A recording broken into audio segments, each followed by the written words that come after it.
Ria? Claveria, layo ar day no. So tag 35 ang kilos kamote. So 3 ka kilo. Usa ba ni color violet? Usa ba ni? Katimpa orange. Ah, Yellow na siya kani orange kamani. ganahan ko sa orange. So asa man dong be kay atong timbangon ang imong kamote. Kay ato ning kuan pang snack. Para healthy ba? Kamote kay sumo na kayong pan. Siya tag-og pandisalaan. So kana na pong sakto-saktos kadag ko no. Kay lain sa kinasubra kadag ko.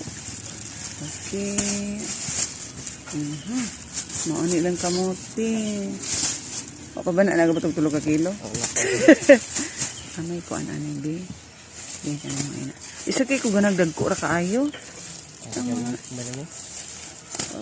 Okay, sa may maidan. Pagsaba lang og kuan na, abot na ba og 3 ka kilo. Dami man sang yelo.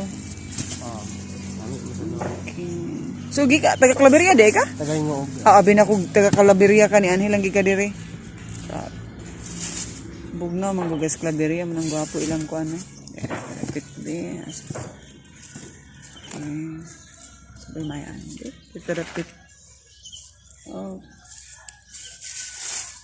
Isa man ako, pag ina nagkuan, 3 ka kilo. Dugay, pag maluto ning sobra kadagko. Dugay gid maluto. Kana, isa man na, 3 na ka kilo. Lagi dam. Uy, yati 3 ka kilo, diretso na, oh grabe. Grabe nga pagka-estimate din ako da. Mura po tanig mathematician. Charot, sige dong, magpukwa sa kong bayad ha. Kay gitawag tamang kong kaganina, di magpakadungog.